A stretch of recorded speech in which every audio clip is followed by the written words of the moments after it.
pour la présidente sont vraiment édifiés. Soyons bénis ensemble et restons à l'écoute de la parole du Seigneur. Merci à vous. Bienvenue, pasteur.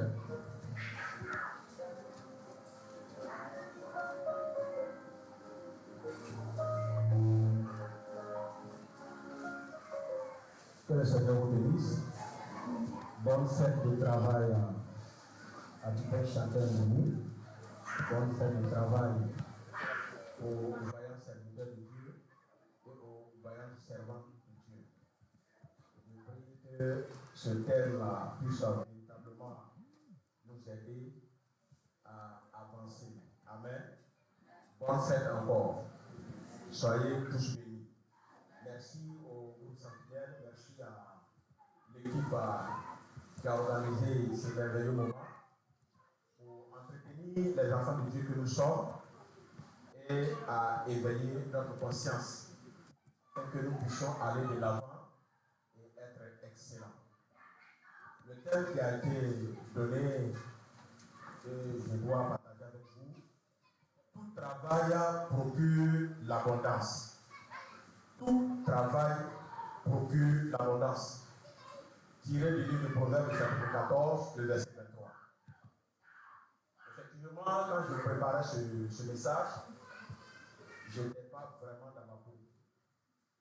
Parce que quand je découvre les révélations de Dieu, je m'interroge moi-même sur ce que la Bible enseigne. Et comme le conseiller l'a dit tout à l'heure, ma femme l'a remarqué, à chaque fois elle me pose la question, qu'est-ce que tu as? Je dis non, il n'y a rien. Amen. Qu'est-ce que le travail? Le travail est défini comme l'ensemble des activités humaines organisées, coordonnées, en vue de produire ce qui est utile. L'ensemble des activités humaines organisées, il n'y a pas de dépendance de produire. Dieu va le dépendant de ses enfants, de son peuple. Donc, premièrement, l'homme produit ce qui est utile dans la société. Alléluia. C'est aussi une activité de l'homme appliquée à la production, à la création, à l'entretien de quelque chose. Gloire à Dieu. Donc, celui qui travaille, c'est quelqu'un qui travaille on travaille pour produire quelque chose. Gloire au Seigneur. Et le travail peut être manuel comme intellectuel. Le travail peut être manuel comme intellectuel. Et c'est pourquoi, quand vous prenez également la définition, le travail, c'est la création. C'est l'entretien de quelque chose. Alléluia. Et toute occupation, toute activité considérée comme une charge est appelée travail. Toute occupation, tout ce qui peut t'occuper est considéré comme une charge est appelé travail. Ce qui est le contraire de l'oisiveté.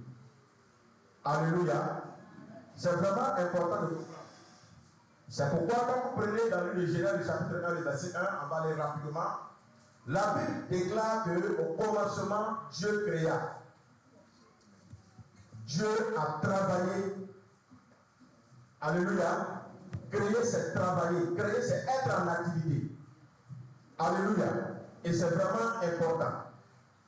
Pour créer, il faut véritablement réfléchir. Il faut prendre le temps de voir comment tu vas agencer les choses pour que ça soit agréable à la vue. Et comme nous avons dit que travailler, c'est produire ce qui est utile, Dieu a travaillé pour donner à l'humanité ce qui est utile pour toi. Alléluia. Gloire à Dieu. Est-ce que je m'adresse à quelqu'un ce soir? Voilà, c'est. Travailler, c'est entreprendre. C'est garder. Et donc, j'ai dit que Dieu a pris le temps de réfléchir. Et depuis le commencement, dans le plan de Dieu, dans le projet de Dieu, Dieu a voulu que l'homme travaille. Amen. Dieu a voulu que l'homme travaille. Dieu a voulu que l'homme travaille. Donc le travail fait partie du plan de Dieu. C'est un ordre divin. Aujourd'hui, les gens voient le travail comme une souffrance, comme une malédiction. Et surtout c'est le cas de beaucoup de chrétiens. On voit le travail comme une malédiction, on voit le travail comme une corvée, on voit le travail comme une souffrance. Or, le travail est une mission divine. Donc celui qui ne travaille pas ne peut pas rentrer dans sa destinée. Alléluia. Ne peut pas rentrer dans sa destinée. Quand vous prenez Genèse chapitre 1, le verset 1, Genèse 2, verset 1 à 3, et le verset 15, vous allez voir que quand Dieu a créé l'homme, Dieu pouvait tout donner à l'homme. Mais Dieu a dit qu'il a mis l'homme dans le jardin pour qu'il le cultive. Alléluia. En plus de cultiver, ça c'est un travail manuel. Dieu va donner aussi à l'homme ce qu'on appelle le travail intellectuel. Et c'est pourquoi vous allez voir que tout ce que Dieu a créé au niveau des animaux, Dieu donne la responsabilité à l'homme de nommer chaque animal. Il faut vraiment être intelligent. Il n'y avait pas d'ordinateur. Il n'y avait rien en ce temps-là. Mais Adam a nommé des milliards d'animaux sans se tromper. Toi qui es là ici ce soir, essaie seulement de décider 30 à 40 animaux pour voir si tu ne vas pas te tromper. Tu auras des problèmes. Alléluia. Donc ici, Adam commence à travailler. Et c'est vraiment important. Le travail a existé avant le péché, avant la chute de l'homme. Le travail n'est pas le fruit du péché. Le travail est une bénédiction que Dieu a donnée à l'homme depuis la création. Donc toi qui travailles, il faut savoir que c'est une bénédiction de l'Éternel sur ta vie. Alléluia. Dès les bons pour notre bénédiction, il faut dire Amen. On est pas fini là. Voilà. Le travail est une bénédiction. Gloire à Dieu. Et c'est vraiment important que le chrétien puisse comprendre que le travail n'est pas le fruit du péché, mais de la volonté de Dieu. Et c'est vraiment important de comprendre cela. Pourquoi Dieu veut-il que l'homme travaille? Pourtant, il a la capacité de tout donner à l'homme sans que l'homme ne puisse fournir un effort. Pourquoi Dieu veut que l'homme travaille? La première des choses à retenir, c'est que le travail n'est pas de malédiction. Peu importe ce que tu fais, ce n'est pas de malédiction. Alléluia. Mais le travail est devenu plus dur après la chute. Dans Genèse chapitre 3, le verset 17 au verset 19. On n'aura pas le temps de faire vraiment la lecture pour ne pas vraiment perdre le temps. Vous prenez note et vous vérifiez. Alléluia. Le travail fait partie de la nature humaine. Donc tout être humain est appelé à travailler. C'est les animaux entre guillemets qui ne peuvent pas travailler. Sinon, un être humain normal est appelé à travailler. Alléluia. C'est une mission, c'est un ordre divin. Et quand vous regardez aujourd'hui dans notre société, les païens ont tendance à plus obéir à l'ordre divin que les chrétiens. Raison pour laquelle vous allez voir, l'Église est beaucoup en retard.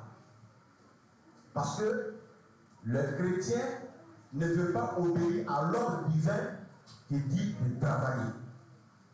Alléluia. Les païens ont tendance à plus travailler que les chrétiens. Pourquoi Dieu veut que l'homme travaille?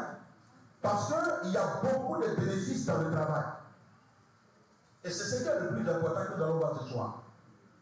Tout le travail que l'homme fait, l'homme s'attend à avoir un bénéfice. Gloire à Dieu. C'est pourquoi quand vous prenez dans Matthieu chapitre 25, le verset 26 au verset 28, et quelqu'un va me préparer Psaume 128, verset 1 à 2. Psaume 128, verset 1 à 2. Quelqu'un va m'aider dans la lecture. Psaume 128, verset 1 à 2. Si quelqu'un a trouvé, ceux qui ont les portables peuvent nous aider aussi. Voilà. Psaume 8, verset 1 au verset 2. On écoute attentivement.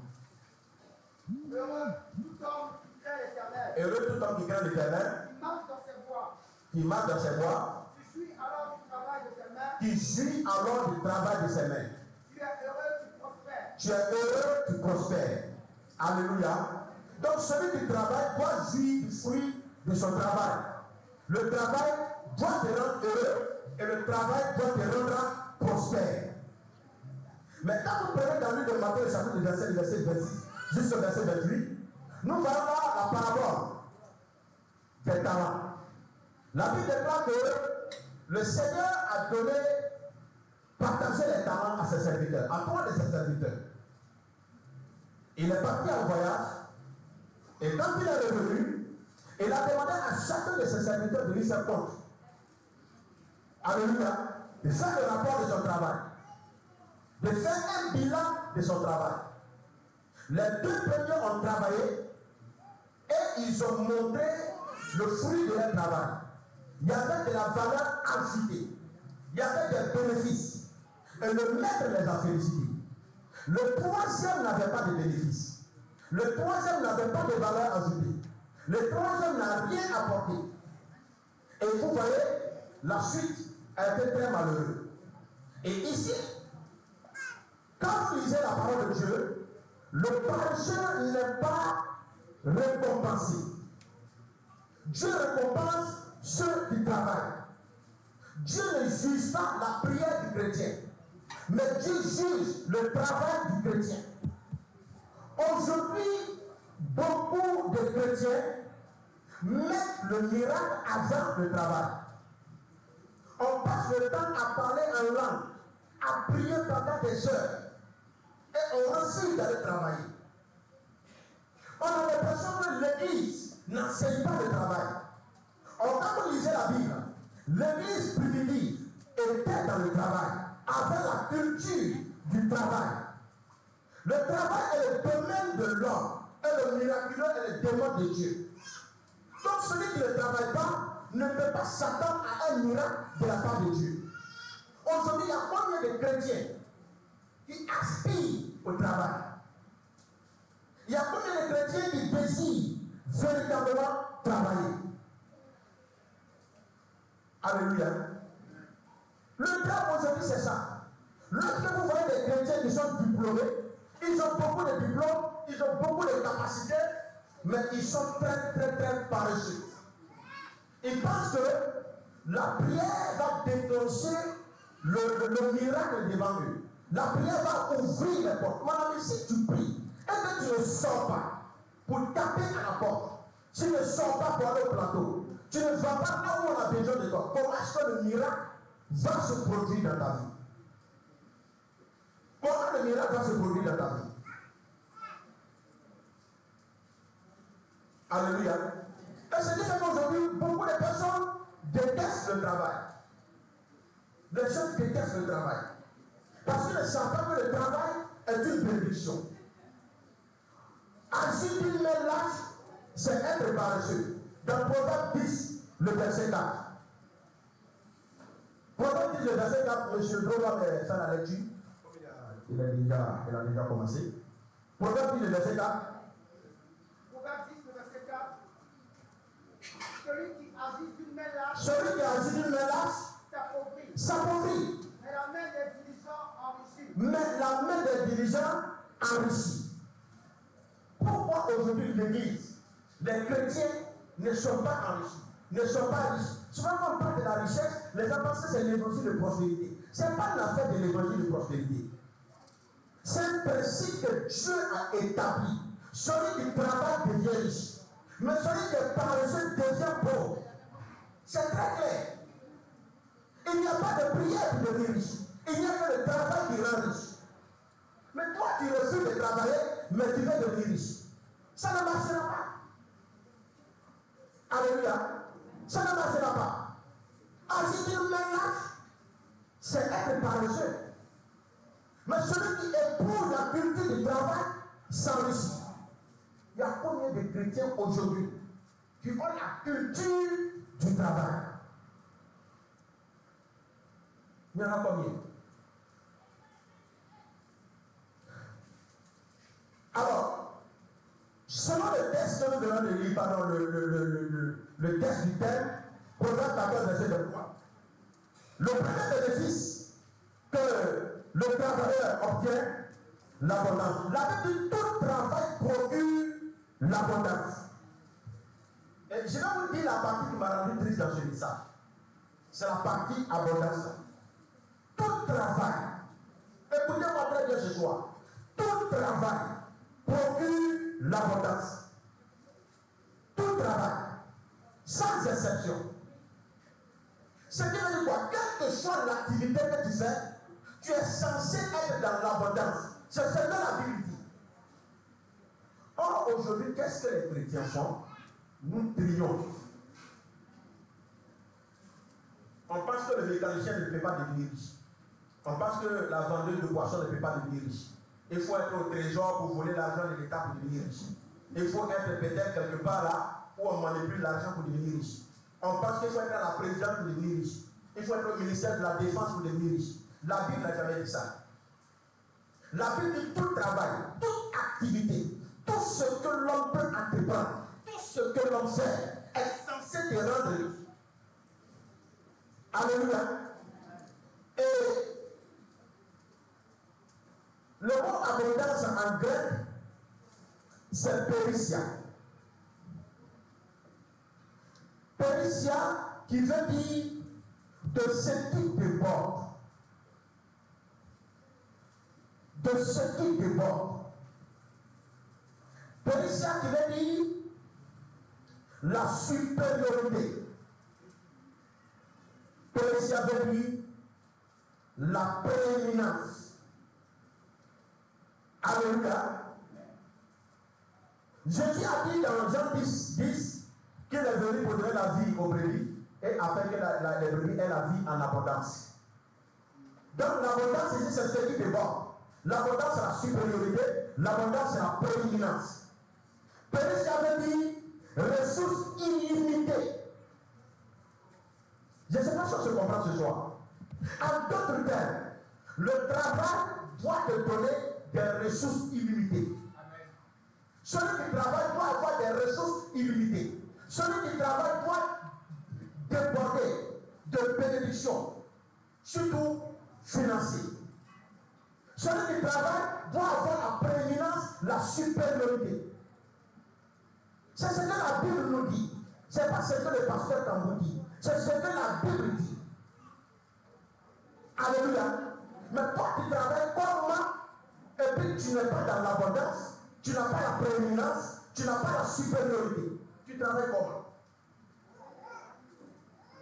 Comment est-ce que tu travailles? Alléluia. En tant que temps, celui qui travaille doit avoir des ressources supérieures à ses besoins. On ne travaille pas pour devenir pauvre. On travaille pour aller de richesse en richesse, de gloire en gloire. On ne travaille pas pour être endetté. Malheureusement, il y a même des chrétiens qui sont endettés avant 6 salaires.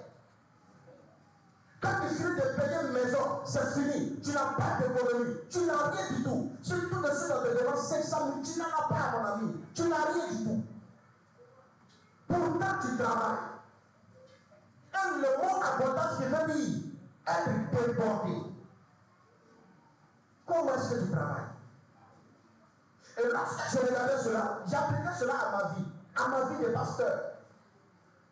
Est-ce que mes ressources sont au-dessus de mes besoins? Est-ce que ce que je gagne sont au-dessus de mes besoins? Il y a combien de personnes aujourd'hui endettées ici dans cette salle? Il y a des gens qui continuent de payer crédit, jusqu'aujourd'hui, ils continuent de payer crédit. Et en plus, Dieu te donne les gars longtemps en vie. Parce que le jour où il meurt, les enfants sont foutus. Pourquoi? Parce que tu n'as rien gardé. Tu n'as pas de ressources. Or, tout travail procure l'abondance. Tout travail procure des ressources illimitées. L'abondance veut dire des ressources illimitées. Que ce soit la santé. Si c'est la santé, la santé doit aller au-delà de tes besoins. Alléluia. Que ce soit financier, quel que soit le domaine, tu dois prospérer à tous égards. Alléluia. Gloire à Dieu. Ce qui veut dire que toute personne dans cette salle est qualifiée pour être stable, est qualifiée pour vivre dans l'abondance, est qualifiée pour être payée. Je dis bien toute personne qui travaille.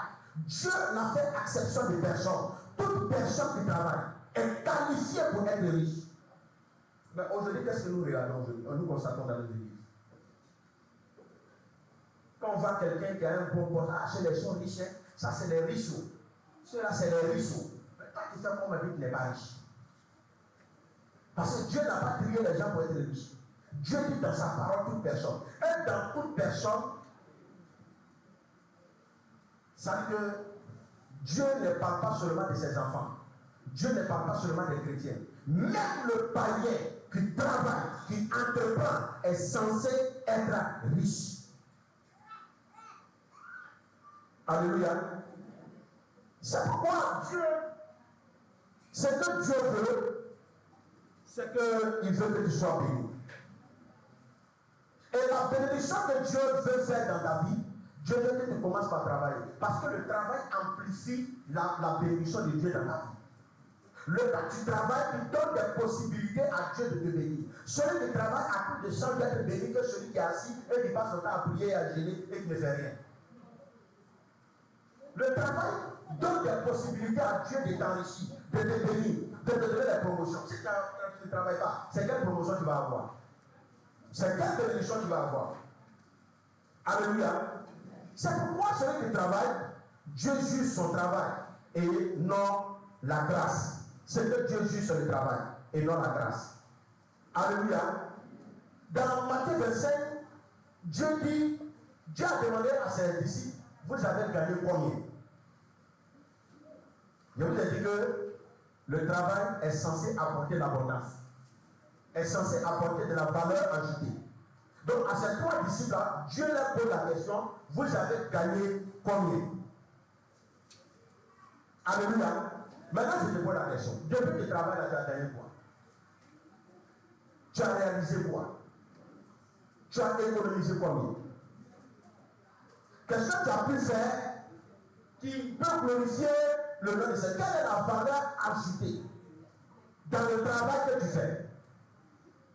Quelle est la valeur ajoutée? Le deuxième bénéfice du travail, c'est que le travail te distingue. Proverbe 12, verset 24. Monsieur Trova va me faire la lecture. Proverbe 12, 24. Avant d'aller rapidement. Proverbe 12, 24. La main des dirigeants dominera. La main des dirigeants dominera. Mais la main lâche sera tributaire. Sera tributaire. Vous avez entendu? La main des dirigeants dominera. Celui qui travaille est obligé de dominer ses contemporains. Ce n'est pas parce que tu le veux, mais le travail te distingue, le travail te qualifie. La domination. Alléluia. Le travail te donne la domination. Écoutez-moi bien. Quelqu'un qui travaille et qui travaille plus pour être élevé, qu'on le veut ou pas, il va te dominer. Ce n'est pas une affaire de prière. C'est pourquoi je vais vous dire une chose. Arrêtez d'accuser les rosicruciens, les francs-maçons. S'il vous plaît.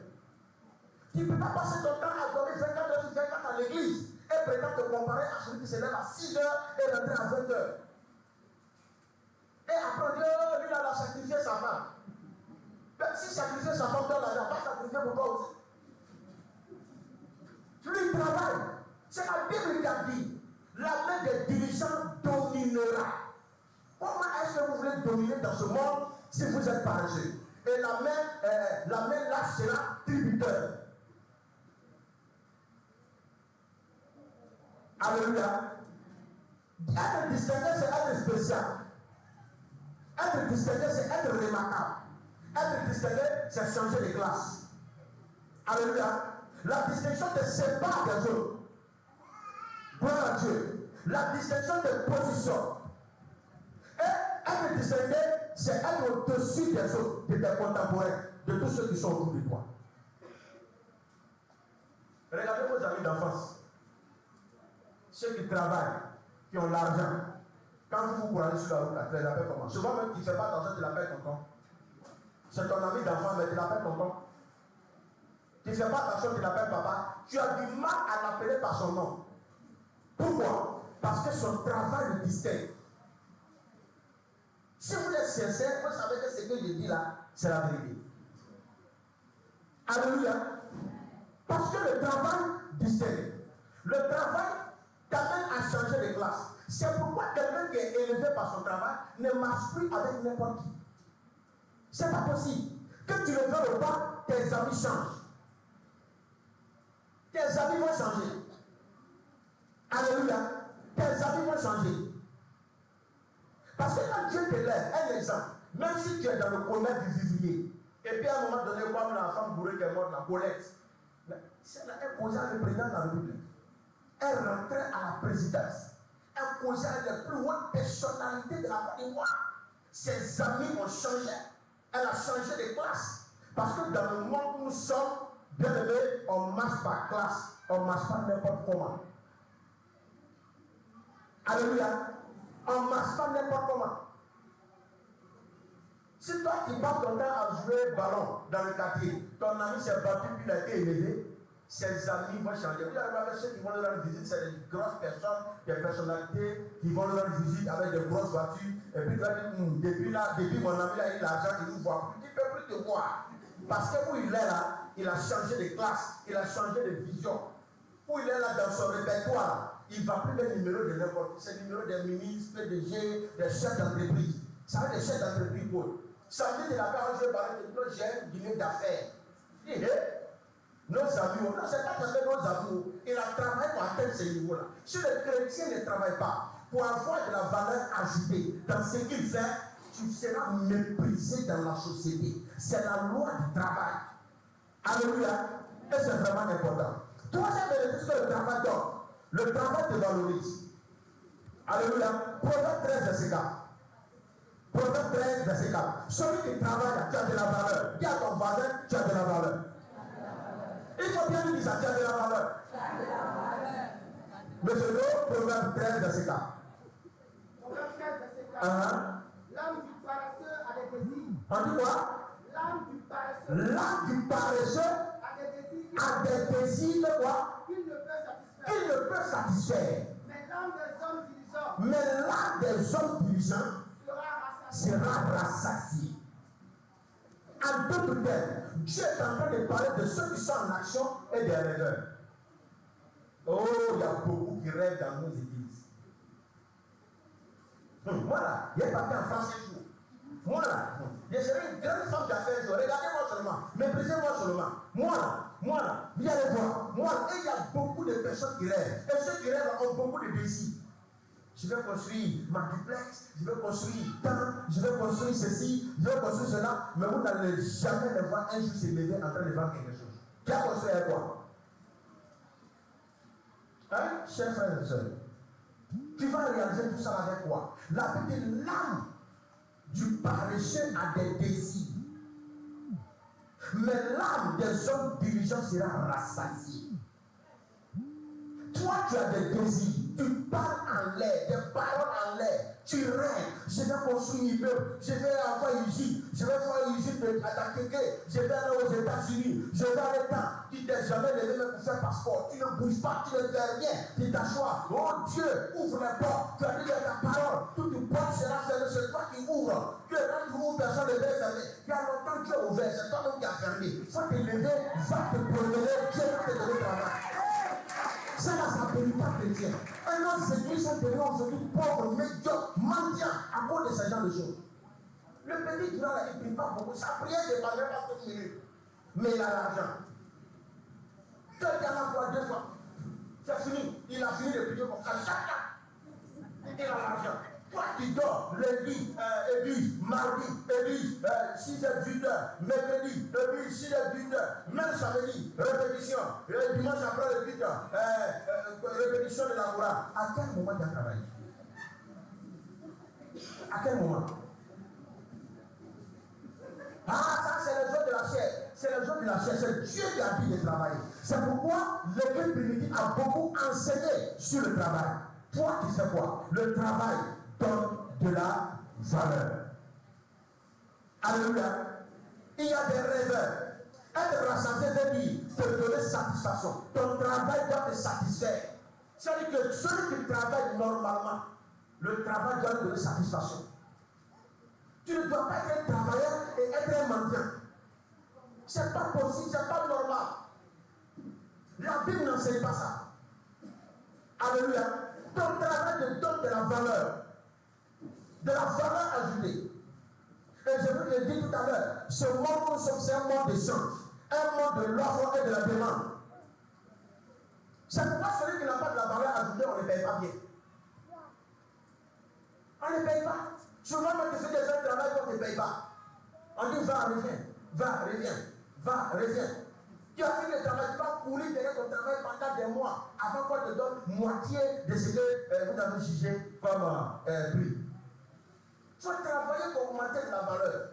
Parce que si tu restes dans ça, tu auras vraiment des problèmes. Alléluia. Ce qui a de la valeur, on le paye cher. Et si tu veux le respect, être respecté, il faut avoir de la valeur ajoutée. Il faut travailler pour augmenter ton niveau. Sinon tes amis ne changeront pas. Ta classe ne changera pas. Malheureusement, nous voyons beaucoup de chrétiens qui vivent dans le contentement. Ils ne travaillent pas pour évoluer. Ça fait qu'on est dans les au même poste. Les gens viennent passer. Les gens viennent passer beaucoup. Et puis tu t'achètes, tu dis non, le pouvoir là n'est pas bien. Parce que depuis le pouvoir est venu, il y a des gens qui sont venus me trouver. On les a nommés et moi je suis encore au même niveau, je ne comprends pas, je suis secrétaire, il y a l'autre qui est aussi secrétaire, il l'a envoyé comme attaché à l'ambassade de France, moi aussi même chose. Mais si tu ne travailles pas pour augmenter, pour avoir de la valeur ajoutée, tu ne pourras pas avoir de la promotion, je vous explique. Tu as eu ton BTS il y a 20 ans de cela. C'est avec même BTS que tu es rentré. Aujourd'hui il y a des formations continues. Tu n'as pas fait des formations continues pour augmenter les niveaux. Le petit qui vient d'arriver, lui a un master, et puis tu veux qu'il ait le même niveau que toi. Alors aujourd'hui où nous sommes, le monde avance, les niveaux avancent. On a besoin de quelqu'un qui a le master. Toi, tu as BTS il y a 20 ans, tu es assis là, et puis tu trouves que non, c'est le pouvoir, c'est le douleur, ils sont en train de faire entre eux. Mais tu as quel niveau, papa? Tu as quel niveau? Si tu es secrétaire et puis tu veux augmenter le niveau là, tu peux aller par exemple dans une école de linguistique pour apprendre d'autres langues pour ajouter. Si on voit que tu es bilingue, tu parles plusieurs langues, l'allemand, l'anglais, plein de choses, à un moment donné, la société te voit faire de toi une personne importante. Parce que quand les choses vont venir, des hommes viendront d'ailleurs, les Allemands, les Anglais, les Espagnols, on dit à la secrétaire, elle est forte. Du coup, tu changes, tes tâches augmentent et c'est tout à fait normal que ton argent augmente. Mais toi, tu es là, c'est le même français là, c'est le même BTS depuis 1920, tu es assis avec. Et puis les enfants qui viennent, ils sont diplômés, tu veux être élevé que ces enfants, c'est pas juste. C'est pas juste. Alléluia.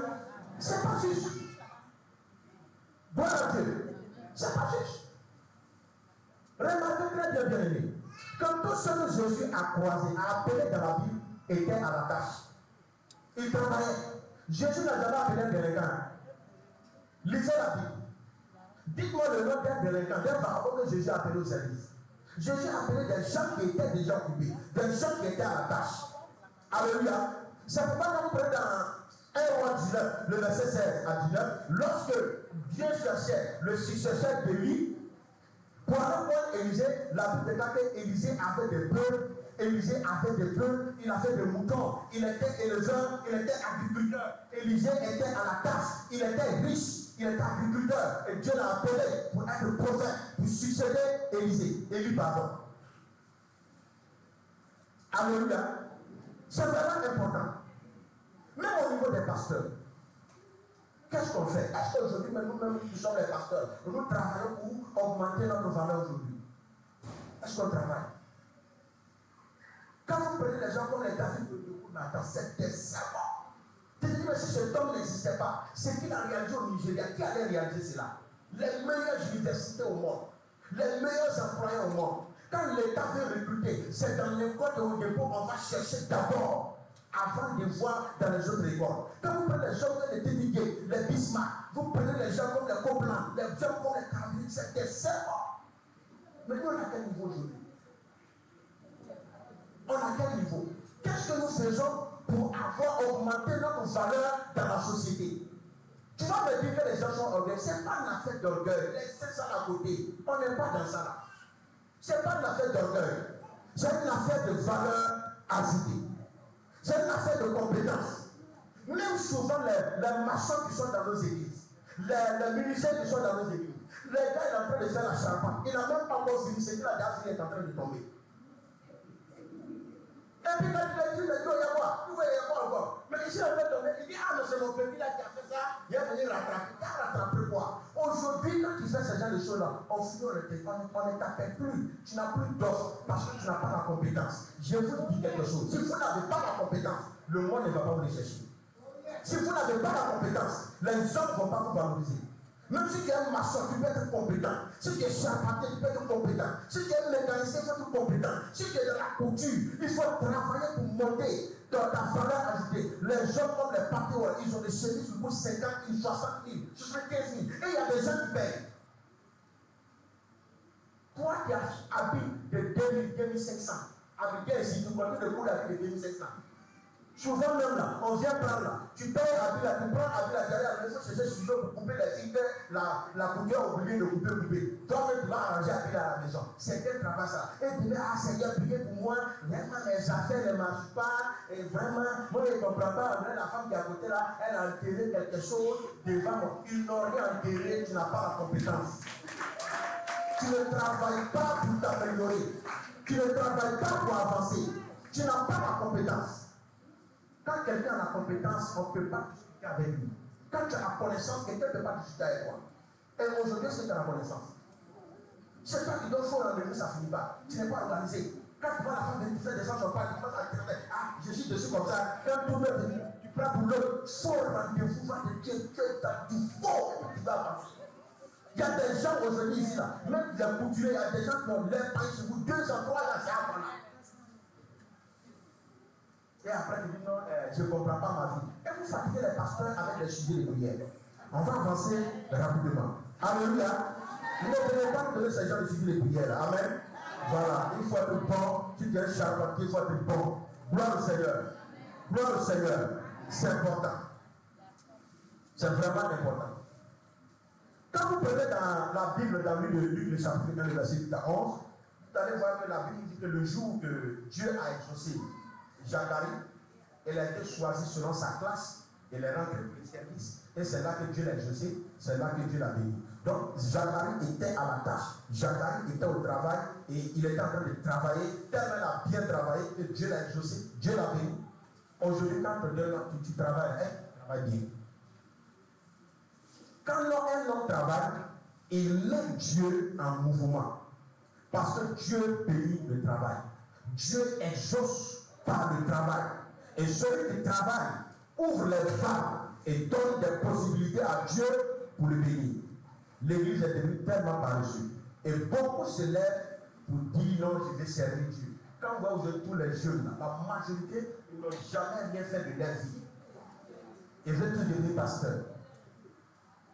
Et c'est pourquoi aussi qu'ils deviennent pasteurs, ils deviennent médiocres, délégués, indisciplinés, parce qu'ils n'ont jamais rien fait de leur 10 doigts. Et puis ils veulent devenir pasteurs. Le travail du pasteur, c'est un travail de compétence, c'est un travail d'exigence, c'est un travail compliqué, c'est un travail difficile. C'est un travail qui nécessite beaucoup de choses. Alléluia. Comme être pasteur veut dire non, j'ai échoué, donc voilà, c'est là-bas que je peux faire quelque chose. Non. Non. Alléluia. C'est important. C'est important de comprendre ce que c'est le travail. Celui qui travaille est en train de prier. C'est le principe. Parce que le principe que Dieu a établi, la Bible dit que celui qui sème moissonne. S'aimer, c'est poser l'acte. Alléluia. S'aimer, c'est poser l'acte. Donc tu vois quelqu'un qui est en train de s'aimer. Toi qui es en train de prier, tu es en train de bavarder. De vous de la qui va ici. L'autre est en train de poser l'acte. Toi tu dors si tu es dans tes 21 jours de gel. L'autre est en train de travailler. Bon, on peut faire l'expérience. Quelqu'un est en train de vendre pendant 21 jours. Toi tu es couché, tu es en train de faire gel de 21 jours. Quand on va finir là, tu auras 500 000 francs. C'est celui qui gêne, c'est celui qui travaille. Dans les grands gêneurs, là, quand votre vie est comme ça, là, tu n'es pas Satan. L'esprit de retard, là, c'est toi-même. Amen. Et c'est vraiment important de poser l'acte. Celui qui sait. C'est poser l'acte, c'est travailler. Alléluia. C'est pas parler en langue. Non. C'est pourquoi, honte aux chrétiens qui échouent. C'est une honte pour un chrétien qui échoue. Quatrième bénéfice, le travail te donne la position de justice. Jérémie 22, verset 13. On va lire rapidement. Jérémie 22, 13. Monsieur Dro. Jérémie 22, 13. Jérémie 22, 13. Oui. Malheur à celui qui bâtit sa maison par l'injustice. Malheur à celui qui bâtit. Bâtir, c'est travailler. Bâtir, c'est entreprendre. Qui bâtit sa maison dans l'injustice. Hein? Et ses chambres par l'iniquité. Et Ses chambres ses chambres par l'iniquité. par l'iniquité. Qui fait travailler son prochain Qui fait travailler son prochain sans le payer. sans le payer. Sans lui donner son salaire. Sans lui donner son salaire. Alléluia. Le texte dit, le thème dit, tout travail procure de l'abondance. Travailler dans l'iniquité, c'est quoi? Bâtir dans l'iniquité, c'est quoi? C'est faire travailler des gens et ne pas aussi les payer. Nous avons aujourd'hui des frères et sœurs qui ont des activités et ils embauchent des personnes. Mais ils refusent de les payer normalement. La Bible dit malheur à ces gens de chrétiens. Malheur à celui qui fait travailler son prochain sans le payer.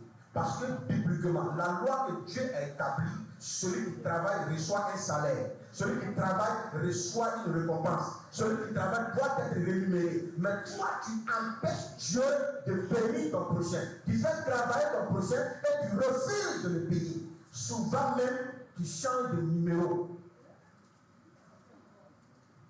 Quand tu vois que tu dois beaucoup à la servante là, tu crées par là et tu la chasses.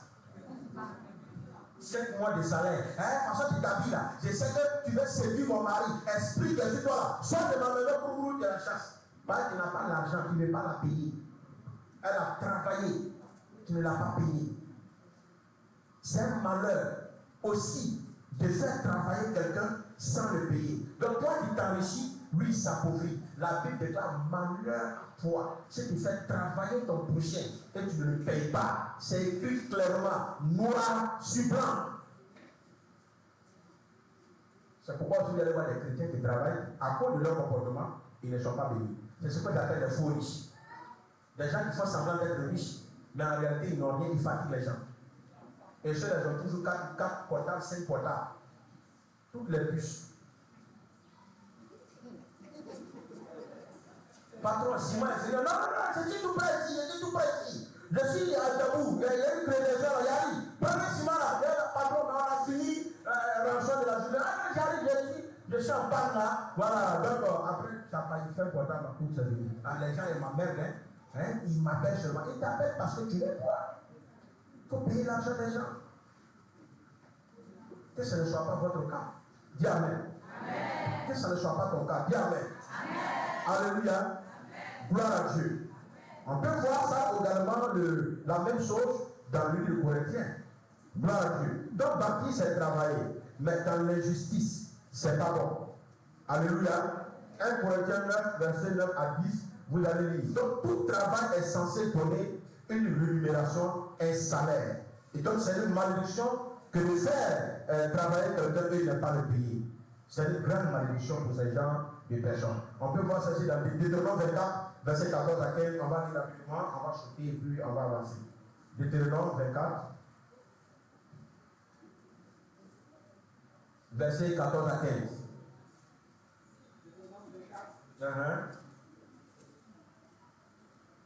Verset 14. On n'opprimera point le mercenaire, pauvre et indigent. Le mercenaire qui est pauvre et indigent, Qu'il soit l'un de tes frères, qu'il soit l'un de tes frères, ou l'un des étrangers demeurant dans ton pays, ou l'un des étrangers, demeurant dans ton pays, demeurant dans ton pays, dans tes portes. dans tes portes. Tu lui donneras le salaire de sa journée, Tu lui donneras le salaire de sa journée. avant le coucher du soleil. Avant le coucher du soleil. Regardez ce que Dieu dit. Avant le coucher du soleil. Car il est pauvre, Car il est pauvre, et il lui tarde de le recevoir. et là, Il lui tarde il lui tarde de le de recevoir. le recevoir. Sans Sans cela, cela, il criera à l'Éternel contre toi, il criera à l'Éternel contre toi. et tu te chargeras d'un péché. Et tu te chargeras d'un péché. Les chrétiens travailleurs d'abord, ils sont malheureux. Ça vous Dieu pas. Les chrétiens qui sont dans les marmailles, ça vous Dieu pas. Si ce n'est pas moi, le mois arrive, ne trouve pas d'excuses. Si ton grand-père est mort, il faut payer son salaire. La Bible dit le pauvre. Ce salaire-là, il l'attend pour faire face à ses dépenses. pour mettre ses enfants de corps, pour soigner ses enfants. Que soit ton frère en Christ, que soit un étranger, la Bible dit que tu payeras son salaire. Si c'est un journalier, que le soleil ne se couche point, tu dois payer le salaire de ton frère. Sinon, il criera contre toi devant l'Éternel et tu te chargeras de son péché. Voici l'origine de comment beaucoup de chrétiens travaillent et puis ne sont pas bénis. Est-ce qu'il y a quelqu'un ici qui est dans ce cas ici ce soir? On appelle ça l'exploitation. Ils exploitent les gens. Ou bien le travail qu'il fait là, tu sais bien que ce que tu lui proposes, c'est pas ça. Mais comme il est pauvre, tu lui donnes tellement bas, tu ne lui donnes absolument rien. Quelqu'un finit de travailler, tu lui as pas dit qu'il n'a pas d'argent. Non, excuse-moi, lui a fini de travailler, mais il y a ma carte bancaire qui est bloquée là. Vraiment, toutes mes excuses, hein, toutes mes excuses. Oh, il a dit à sa femme demain, il te donne 10 000 francs, tu vas envoyer à ta maman. Il arrive à la maison maintenant, voilà, il n'y a pas d'argent, parlant dans le foyer. Qui a créé ça? C'est toi. Alléluia. Donc Jacques dit de ne pas exploiter nos semblables. Ne refuse pas le droit à celui qui a le droit. Alléluia. Voilà, dans 2 Thessaloniciens 3, verset 10 également, c'est écrit là-bas. Vous pouvez prendre note et lire également ce que la parole de Dieu dit. Parce que quand tu ne le payes pas, tu le pousses à devenir faux. Et quand il devient faux, la Bible déclare que c'est toi qui te charges de ses péchés. La Bible dit que celui qui ne travaille pas ne mange pas. Celui qui ne travaille pas ne mange pas. Mais toi qui travailles, il travaille, mais tu refuses de lui donner son pain. Et celui qui travaille également ne mange pas le pain de quelqu'un. Celui qui travaille ne mange pas le pain de quelqu'un. Il n'est pas un fardeau pour quelqu'un. Alléluia. Donc vous qui travaillez, en réalité, vous ne devez pas manger le pain de quelqu'un d'autre. Vous ne devez pas être un fardeau pour quelqu'un d'autre. Alléluia. C'est vraiment important. Gloire à Dieu. Est-ce qu'il y a quelqu'un ici ce soir? Gloire à Dieu. C'est important. C'est important. C'est un bénéfice. Le travail te donne de l'épanouissement. L'épanouissement, c'est le bien-être. Normalement, vous qui êtes les travailleurs, vous devez être épanouis. Alléluia. Vous devez être épanouis. Le travail donne de l'épanouissement. Le travail doit te rendre heureux. Mais il y a beaucoup qui travaillent ici qui sont fatigués. Vous voyez des gens le matin, c'est là, demain c'est lundi encore, vraiment, on est fatigué. Il y a des gens qui ont commencé à murmurer déjà, demain mardi là, il y a travail. Le travail doit te rendre heureux. Le travail donne de l'épanouissement. Alléluia. Ne vois pas le travail comme une corvée. Ne vois pas le travail comme une malédiction. Gloire à Dieu. Les chrétiens ne connaissent pas le principe de l'élévation. Si tu ne fais pas bien pour quelqu'un, tu n'auras pas pour toi. Si tu méprises le travail de quelqu'un, tu n'auras pas pour toi demain. Donc lorsque vous travaillez pour quelqu'un, travaillez bien, faites-le bien. Je suis souvent surpris de voir, on se lève le matin et on voit des boutiques, des magasins encore fermés jusqu'à 9 h. À 10 h, dans des sociétés d'assurance qui sont encore fermées. 10 h. Sociétés d'assurance fermées. Alléluia. Gloire à Dieu. Gloire à Dieu. Tu ne travailles pas bien, tu n'auras pas pour quelqu'un. Même si quelqu'un te donne son magasin, quelque chose à gérer, c'est un travail. Il faut le faire bien. Mais les gens refusent de bien travailler pour les autres. Alléluia. Vous voyez, quand Dieu a créé le monde, il a donné la terre brute à l'homme. Il a donné la terre brute à l'homme. Pour que l'homme crée, pour que l'homme travaille. La climatisation que nous avons, les cravates, les habits que vous portez là, c'est parce que l'homme a travaillé.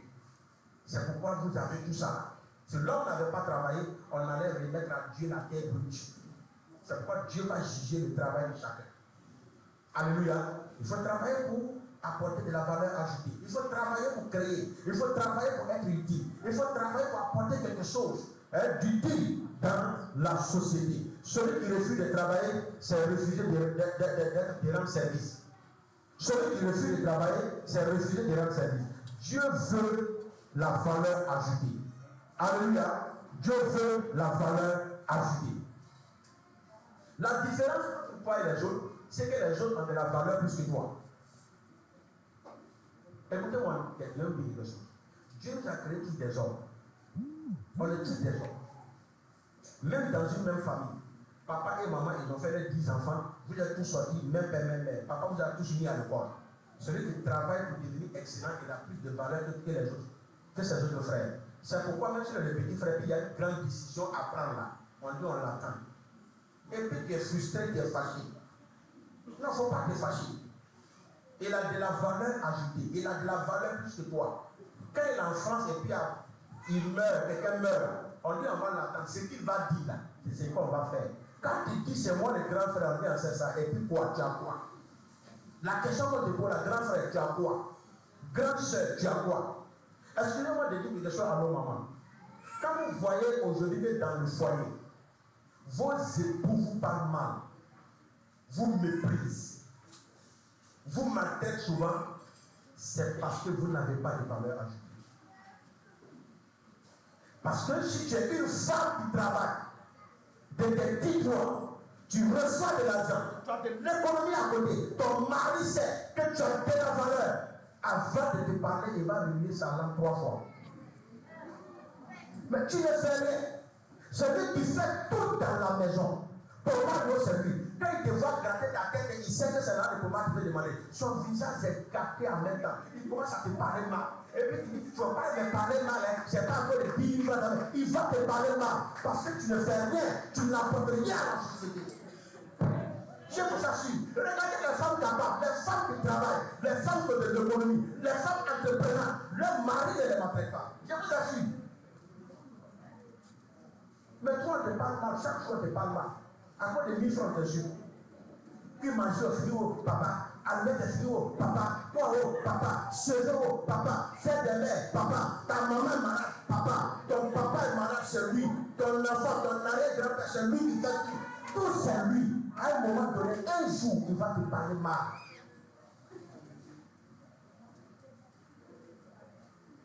Il va te parler mal. Parce qu'en réalité, tu deviens incomprend. La femme doit travailler. L'homme doit travailler. Le travail n'est pas exclusivement pour l'homme. Le travail est pour tout être humain. C'est pas la Bible dit. Tout travail procure l'abondance. Tout ce que vous entreprenez, la Bible n'a pas dit les hommes. On dit tout travail. Mais toi, tu fais comment? Et puis tu ne fais rien. Quand on parle des cas sociaux, ton nom est prié. Il y a des gens qui se battent pour être des cas sociaux. Ah, regardez sur la liste des cas sociaux. D'un cas social, est-ce que je suis là-bas? Mettez mon nom, mettez mon nom. Toi, tu es heureux d'être un cas social. C'est une honte. Dis à ton voisin, c'est une honte. Alléluia. C'est une honte. Et malheureusement, vous allez voir des fonctionnaires, souvent qui travaillent, mais aussi qui sont des cas sociaux. Ils sont des cas sociaux. Alléluia. C'est pourquoi celui qui travaille aura toujours la prééminence. Quand vous allez accommoder dans les coins, dans les bons coins, tu as les gens qui disent, yeah, ça là c'est habité ici. Oui. Et puis toi-même tu dis, il y a des gens qui vivent, hein. Et puis tu reconnais que toi tu survis. Ah ouais, c'est ça les gens. Là, il y a des gens qui disent, nous autres on survit. Nous autres on survit. Tu vas survivre. Parce que lui il travaille tu. Toi tu refuses de travailler. Il travaille. On vient pour te consoler, tu dis ça. Il a vendu quelqu'un, hein. Il a vendu son âme au diable pour avoir ça. Ça c'est pour se consoler. Ça c'est pour se consoler. Et quand vous regardez, dans un couple où monsieur travaille, n'a pas de travail de fonction publique, enlevez ça dans votre tête. Au contraire, fonction publique la même là. Généralement, ceux qui sont là-bas ne deviennent pas riches. Mais je parle des affaires. Tout travail, on dit tout travail. Tout travail. Quand tu vois monsieur travaille, madame travaille, et puis les deux main dans la main, quand vous les voyez, vous les enviez. Vous les enviez. Mais toi, c'est le monsieur qui fait tout. Le monsieur fait tout. Toi, tu fais rien. Ou bien c'est madame qui fait tout. Et puis, tout le monde te parle là. On va te parler là. Amen. Gloire à Dieu. C'est vraiment important. Et quand vous lisez la Bible, c'est dangereux pour celui qui ne travaille pas. Alléluia. Regardez un peu, la Bible déclare que ceux qui ne travaillent pas créent du désordre. Est-ce que vous me suivez? C'est écrit dans la Bible. La Bible dit que celui qui ne travaille pas crée du désordre. Prenez dans un foyer, quand monsieur fait rien, les foyers où il n'y a pas là dans longueur de journée là, ils n'ont rien à faire. Parce que celui qui ne travaille pas, il met son problème sur tout le monde. Quand il s'assoit, il est aigri. Il est là, il regarde télé. Quelqu'un va passer à côté de lui, jeter la femme. Comment tu ne vas pas voir? Je suis en train de mon match Chelsea. Quand ta femme te regarde, il y a encore plus qui me regarde comme ça. Il y a encore plus qui me regarde mal. Il y a encore plus qui me regarde. Toi, ta façon de me regarder ne me plaît pas. C'est un vagabond, il n'a rien à faire. Donc quand tu n'as rien à faire, tu es à la maison là. Tu vas crier par là à tout le monde. Ta femme te regarde de façon où tu as trouvé que c'est plus. Elle s'habille, tu dis, tu as bien, tu vas où? Tu vas où? Tu sors là, tu vas où? C'est parce que tu n'as rien à faire. Un monsieur occupé quand il sort 6 heures là, il rentre à 20 heures. Il ne sait pas où madame est partie, madame ne sait pas où monsieur est parti, c'est que sur la jarrette. Et c'est la même chose dans l'église. Ceux qui créent des problèmes à l'église, c'est ceux qui ne travaillent pas également. C'est ce que l'apôtre Paul a dit. Alléluia. Je suis en train de survoler parce qu'on n'a pas le temps. Mais c'est ce que l'apôtre Paul a dit. Gloire à Dieu. C'est ce que l'apôtre Paul a dit.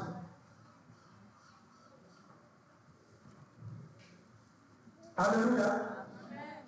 C'est pourquoi ce travail de changer le niveau. Et ceux qui sont plus élevés que toi, c'est parce qu'ils ont quelque chose que tu n'as pas. Ils ont une connaissance que tu n'as pas. L'oisiveté est un grand danger pour l'Église. C'est un grand danger pour l'Église. C'est un grand danger. Et celui qui le fait rien, il est très dangereux. Dangereux dans la société, dangereux dans le foyer, dangereux à l'Église. Et encore difficile parce qu'il est rempli d'amertume. Souvent même il défie Dieu. Ceux qui ne travaillent pas les défient Dieu. Regardez tous les chômeurs, ceux qui défient Dieu. C'est ceux-là qui s'asseyent pour dire Dieu. Jusqu'à 2 mois, si tu n'as rien fait, moi, il me regarder. Je suis fatigué. Je suis fatigué. Alléluia. Ceux qui ne travaillent pas, ils accusent tout le monde. Et quand tu rends témoignage dans l'église, c'est eux qui sont les premiers à te combattre. Parce que ils trouvent que le fait de rendre témoignage là, tu es orgueilleux. Amen. Tous ceux qui ne travaillent pas finissent déloyaux. Lisez 2 Thessaloniciens 3, versets 1 à 6. Et vous verrez. Bon, on va lire ça, on va lire la partie des pieds sautés rapidement. Mais c'est trop. 2 Thessaloniciens 3, versets 1 à 6. Et puis on prend verset 11 à 13. Vous allez voir quelque chose. 2 Thessaloniciens 3, verset 1 à 6. Chapitre 3, verset 1. Au reste, frère, priez pour nous afin que la parole du Seigneur se répande et soit glorifiée comme elle est chez vous. Et afin que nous soyons délivrés des hommes méchants et pervers. Car tous n'ont pas la foi. Le Seigneur est fidèle. Il vous affermira et vous préservera du malin. C'est car nous avons à votre égard cette confiance dans le Seigneur. Que vous faites et que vous ferez les choses que nous le commandons. Que le Seigneur dirige vos cœurs vers l'amour de Dieu et vers la passion de Christ. Nous vous le commandons, frère, au nom de notre Seigneur Jésus-Christ, de vous éloigner de tout frère qui vit dans le désordre. De quoi? De tout frère. Écoutez-moi bien. La Bible dit de tout frère qui vit dans le désordre. Dans d'autres versions, il a dit éloigne-toi de tout frère qui refuse de travailler. Continue. Et non, selon les instructions que vous avez reçues de nous. Verset 11 à 13. Verset 7. 11. Oui.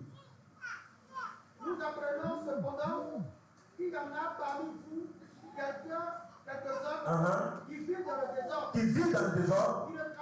Qui ne travaillent pas. Mais qui s'occupent de futilité. Mais qui s'occupent de quoi? Des futilités. Quand quelqu'un ne travaille pas, il est un danger permanent pour la société et pour l'Église. Tous les gens qui critiquent là, remarquez, ils n'ont rien à faire toute la journée. La femme de la maison, c'est Jésus, son mari l'a frappé. Comment il a remarqué ça? Elle est sortie ici à 6 heures, ses yeux étaient rouges comme ça. Et puis après, elle maigrit comme ça là. On dirait que ça ne va pas dans le foyer. L'autre aussi, on dit travail, elle a fait dit qu'elle travaille. Je ne sais pas. Elle dit là, c'est pas un boudin même. Pas dans 2 jours, on voit comme ça, il brille. Là, il n'aurait rien fait. C'est des futilités. Elle a dit de vous éloigner de ces gens de personnes. Un chrétien normal, conscient, qui connaît la parole, ne peut pas marcher avec un vagabond. Avec qui tu marches? Je veux dire que le travail t'amène à changer d'amis, te fait changer de classe. Les futilités. Les parents dans le foyer, c'est quoi? C'est dû aux futilités. Alléluia. C'est les futilités. Tu perds 2 voitures d'un temps. Ça, c'est qu'il est en train de voler là déjà un jour là. Dieu va les attraper un jour. Je vous dis une chose. Un homme qui est béni, normalement, une voiture ne suffit plus pour la famille. Dis Amen. Amen. Je prends un exemple. Toi, tu travailles. 6 heures, il faut le travail. Madame aussi, celle-là déjà qui vient travail. Elle doit le travail, elle va comment? Avec Abigail, pour faire rang jusqu'à un point fini. Si tu aimes ta femme, ta femme aura une voiture. Si les enfants doivent aller à l'école, les enfants doivent être accompagnés. Il n'y a pas des bons enfants. Ils doivent être accompagnés. Ce n'est pas nos enfants qui travaillent pour être couverts de ce n'est pas des enfants. Ce n'est pas des bons enfants. Les bonnes familles. Une voiture, 3 voitures, c'est le minimum pour une famille. Mais il faut essayer d'avoir 2 voitures, d'avoir. Celui qui ne travaille pas là, il voit que c'est un gâchis. Et là, le deuxième voiture là, il pouvait prendre ça pour aider les pauvres de l'église. Donc il est fâché. Pourquoi tu as 2 voitures? Il est fâché. Si tu as envie de demander quelqu'un construit, il te donne l'argent. Pourquoi? Il pourrait faire une petite 2 chambres salon. Il a du place, pourquoi? Il a le meilleur. Ouais, il y a le pauvre dans l'église. Vous voyez, c'est quelqu'un qui crée du désordre.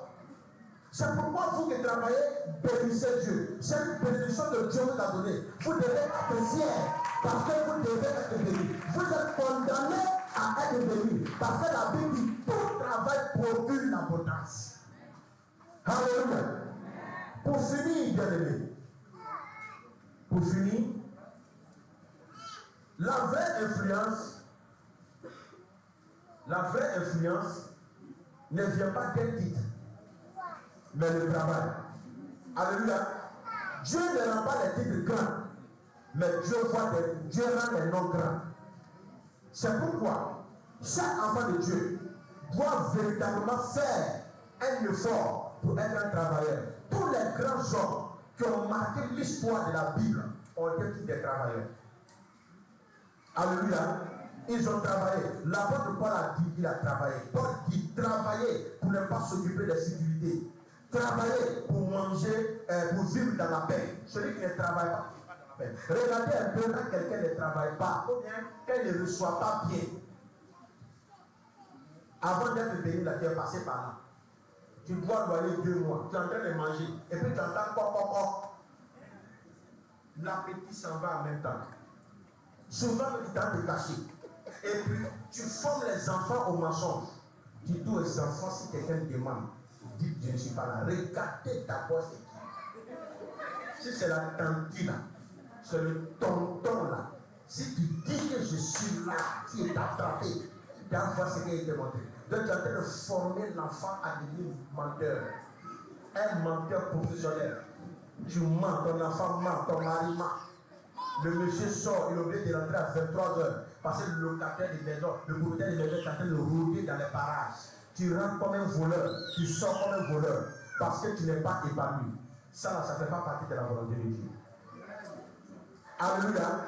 C'est pourquoi quand vous regardez dans la Bible, les premiers travailleurs, Abel a travaillé, Caïn a travaillé, Abraham était immensément riche avant que Dieu ne l'appelle. Abraham était très riche. Avant que Dieu ne l'appelle, il était éleveur. Moïse était éleveur. Jacob, il était tellement intelligent que quand Jacob est parti chez son beau-père, il est parti pauvre, il est ressorti riche. Souvenez-vous que quand il a usurpé l'identité d'Ésaü, son père l'a béni. Mais quand Ésaü est venu et qu'il était dans toute la colère, qu'est-ce qui s'est passé? Jacob est sorti de chez son père sans prendre une seule aiguille. Il est sorti zéro. Mais la bénédiction était sur lui. Et puis c'était un bon travailleur. Il est parti sur son frère Laban. La Bible déclare que même les enfants de Laban ont commencé à se plaindre pour dire que Jacob est venu prendre tout l'héritage de leur père. Parce que Jacob était un grand travailleur. Le travail lui a donné l'abondance. Alléluia. Il est parti zéro, mais il est sorti enrichi. La Bible déclare qu'il avait toutes sortes de bénédictions. Il a travaillé pendant plus de 14 ans. Et le travail l'a béni. Toi, tu travailles, ça fait 25 ans, 30 ans. Ça t'a donné quoi? Hein, papa, maman. Parce que quand tu regardes la majorité des travailleurs là, avant la retraite, c'est diabète, tension, problème de l'école des enfants. Lui-même, il est en train de vieillir, mais il ne sait pas comment il va finir sa vie. Or, la Bible dit tout travail procure l'abondance. La définition de l'abondance que je vous ai donnée là, c'est ça qui m'a rendu triste. Alléluia. C'est vraiment important. Isaac a hérité de son père. Isaac a hérité de son père. Isaac était un héritier. Mais regardez ce que Isaac a fait. La Bible déclare que Isaac était un grand cultivateur. Isaac ne s'est pas contenté de l'héritage. Isaac n'a pas prié Dieu pour que ses parents meurent pour être riche. Un enfant dans la culture du travail n'a pas besoin que ses parents meurent pour être riche. Il n'a pas besoin de cela. Quand Isaac est parti à l'étranger, la Bible nous dit que Isaac a semé, il a travaillé, il a semé et il a récolté 100 fois ce qu'il a semé. Dieu l'a béni. Et la Bible déclare qu'il partait de richesse en richesse. Même aux yeux des païens, Isaac avait la supériorité. Il était dans l'abondance. Il en avait tellement que même les païens le combattaient. Partout où vous êtes, même si vous avez un magasin, dans un marché, le magasin doit s'agrandir. Tu dois avoir plusieurs magasins. Tu dois être dans l'abondance. C'est ce qui va rendre témoignage. C'est ce qui va amener les païens à rendre témoignage des bienfaits de Dieu dans ta vie. Alléluia. Mais aujourd'hui, il y a des gens qui prient Dieu que papa meurt pour avoir la voiture de papa. Qui prient Dieu que les parents meurent pour avoir une maison. Qui prient Dieu que les parents meurent pour avoir un bien. C'est pourquoi vous allez voir, les riches continuent d'être riches, les pauvres continuent d'être pauvres.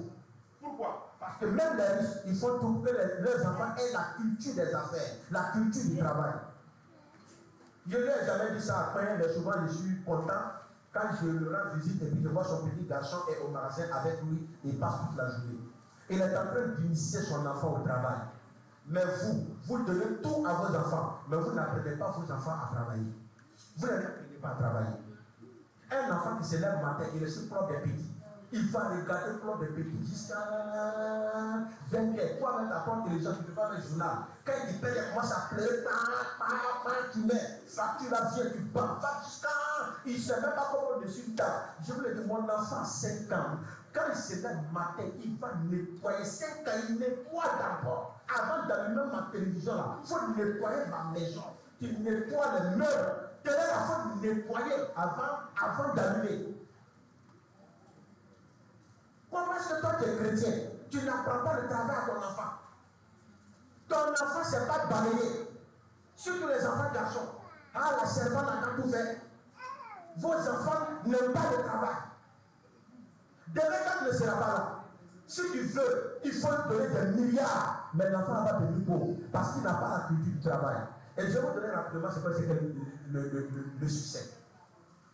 Le succès, ce n'est pas d'amasser. Le succès, ce n'est pas d'avoir beaucoup de biens. Le succès, c'est que ce que tu as construit puisse durer après toi. Si ce que tu as réalisé ne tient pas, ne peut pas durer, ne peut pas continuer après toi, alors dis-toi que tu as échoué. Parce que tu vas souffrir contre les immeubles. Après ta mort, ton enfant va vendre.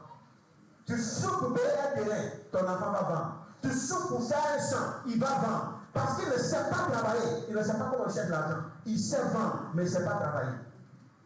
Donc, bien aimé, vous qui travaillez, par la compassion de Christ, aimez le travail que vous faites. Alléluia.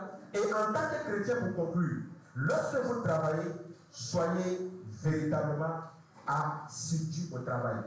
Travaillez avec dignité. Travaillez avec fierté. Soyez des modèles. Il y a un pasteur qui a renvoyé tous les chrétiens qui travaillent dans son restaurant. Parce qu'il n'y a pas plus grand retardataire que les chrétiens. Les chrétiens, ce n'est pas la peine. Excusez-moi, mais c'est la vérité.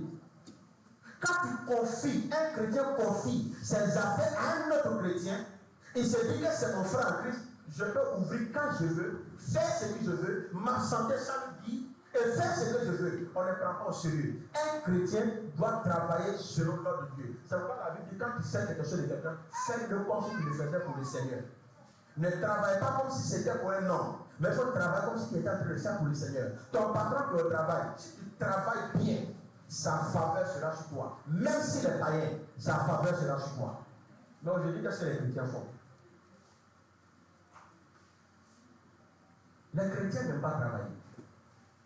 Les chrétiens ne sont pas sûrs. Les chrétiens ne travaillent pas avec dignité.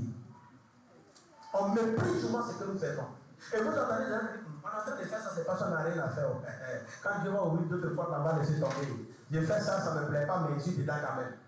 Quelque chose qui ne te donne pas la joie de participants ne peut jamais être une bénédiction pour toi. Alléluia. Moi, j'ai vu le frère Ola, je ne sais pas s'il était là.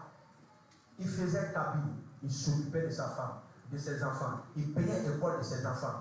Ola faisait cabine, il payait maison, il faisait tout, il payait sa vie. Il ne tendait pas la main à quelqu'un avec cabine. Aujourd'hui, qu'est-ce que les gens font? C'est pourquoi l'église ne peut pas être riche. Parce que ce que nous sommes dans la société, c'est ce qu'on transpose à l'église. Si tu es pauvre dehors, l'église sera pauvre. Si tu es riche dehors, l'église sera riche. Donc nous allons transposer ce que nous sommes dehors. Alléluia. Gloire au Seigneur. Même si tu es en train de manger, dis Amen. Gloire à Dieu. Donc le Dieu, mes pasteurs, on a des diplômes. Les gens ne nous embauchent pas. Voilà, c'est cette culture à nous a donné à l'école. On te dit que si tu finis ta formation, il faut que l'État t'embauche.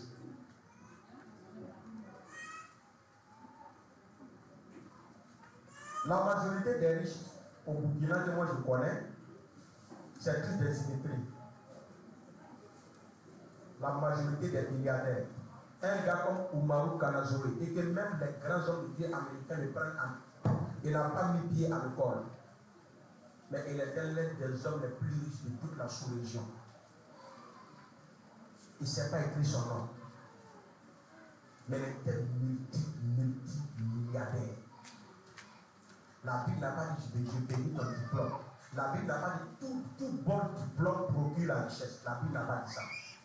La Bible dit tout travail, toute entreprise, toute activité, tout ce que vous faites, tout ce que ton cœur est dedans, toute action que tu mets dans le but d'avoir l'argent doit t'apporter l'abondance. Alléluia. Et je prie ce soir que tous ceux qui travaillent, tous ceux qui ont des activités, soient dans l'abondance au nom de Jésus. Que tu ne sois pas endetté. Que tout ce qui est dette se loin de ta vie au nom de Jésus. Les grands hommes d'affaires l'ont compris. Tu ne peux pas te développer avec des dettes. Alléluia. Évitez des dettes. Évitez. Je prie Dieu que vous soyez rassasiés dans le travail que vous faites. Alléluia. La Bible est là que le juste est rassasié. Mais le paresseux crie famille. Que la famille s'éloigne de votre maison. Que la famille s'éloigne de votre vie. Écoutez-moi bien, ce n'est pas une affaire des chrétiens. La Bible dit qu'il y avait un prophète. Cet homme-là, il craignait Dieu. Mais la parole de Dieu nous dit quand il est mort endetté. Les gens sont venus chercher ses enfants dans le but de les vendre pour payer la dette. Et aujourd'hui, il y a des parents qui sont en train de mettre les enfants dans les problèmes. Alléluia. Sa femme n'était pas une femme entreprenante. Sa femme ne travaillait pas. Sa femme dépendait de son mari qui était prophète. Et la Bible dit quand elle allait voir Élisée, l'homme de Dieu lui a dit, tu as quoi chez toi à la maison? Elle dit, non, maman pasteur, je n'ai rien. On dit qu'il fait quoi? Il fait rien. Mais tu as quoi à la maison? C'est un peu cuit. Ça ne vaut rien. Parce que dans l'esprit de beaucoup de personnes, il faut avoir beaucoup pour être riche. Le pauvre pense qu'il faut avoir beaucoup pour être riche. Le riche pense qu'il faut avoir peu pour être riche. Alléluia. Celui qui est riche dans la tête, il a peur. Le peu qu'il a, il peut devenir riche avec. Mais celui qui est pauvre, même si tu lui donnes des millions, il va devenir pauvre. Parce qu'avec millions, il va chercher d'abord un iPhone 16. Il coûte 700 000, 800 000. Et puis là, on va prendre 200 000 francs pour faire activité. Élisée lui a dit, le peu que tu as, Dieu est le Dieu de la multiplication. Dieu est le Dieu de la multiplication. Tu prends 0, tu multiplies par 1 milliard, ça fait 0. Dieu est le Dieu de la multiplication. Le peu que tu as, avec ce peu-là, tu peux t'en sortir. Alléluia. Élisée a montré à cette femme l'entrepreneuriat, ce qu'elle devait faire. Élisée a dit, prends ce que tu as eu avec l'option, va, paye tes dettes, et le reste prends pour nourrir tes enfants. Donc si aujourd'hui tu ne fais rien, il est temps pour toi de faire quelque chose. Alléluia. Autre chose, c'est pas bon qu'un chrétien puisse avoir une seule activité. C'est pas bon. Non, c'est pas bon. Si tu fais quelque chose, il faut multiplier ce que tu fais. Si tu as la fonction publique, il faut ouvrir des affaires. Parce qu'on ne sait jamais avec le temps. Alléluia. On ne sait jamais. Un jour, ça peut ne pas aller là-bas. Mais tu as 5 autres sources de revenus. Mais si c'est dans la fonction publique seul tu n'as pas d'autre activité. Le jour du temps, tu n'auras rien. Là, il faut mieux 2 que 1. 2 va mieux que 1. Donc si tu as une seule activité, tu te mets en danger. C'est pourquoi ceux qui font des affaires ont compris qu'il faut diversifier les affaires. Si vous êtes dans les affaires, diversifiez vos affaires. Si vous êtes à la fonction publique, vous pouvez créer des affaires. Si vous êtes au privé, créez des affaires. Multipliez les affaires et avancez. C'est en cela que le Seigneur vous rendra prospère. Alléluia. Et je prie que vos revenus soient au-delà de vos limites au nom puissant de Jésus, au-dessus de vos besoins. Gloire à Dieu. Que tu ne travailles pas pour t'endetter, que tu ne travailles pas pour payer les gens, tu n'as rien. Je prie que tu travailles pour économiser, que tes greniers soient remplis, que ta maison soit remplie, et que tes enfants et tes descendants ne soient pas dans la famille au nom puissant de Jésus. Amen.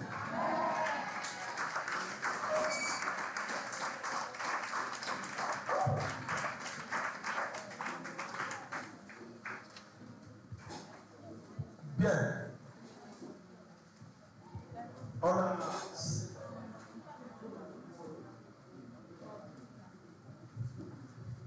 On va prendre quelques questions concernant le thème « Tout travail procure l'abondance ». Tout travail procure l'abondance. Et si tu as des questions de compréhension, tu as des questions à poser, voilà, il faut, c'est le moment des questions. Voilà, tu lèves la main. Je sais qu'il y a quelqu'un pour enregistrer les noms. Voilà, de tous ceux qui veulent poser la question. M. Dou est là. Tu as une question, tu lèves la main, il vient vers toi, tu poses ta question et ensuite on va essayer de répondre par la grâce de Dieu. Pour ceux qui ont des questions, vous pouvez lever la main, lever vers vous.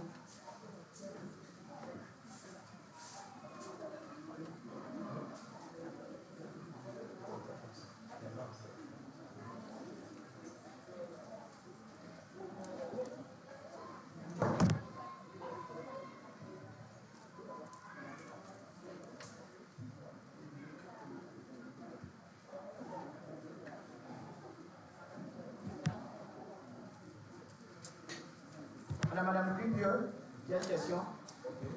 Est-ce qu'il y a une deuxième personne?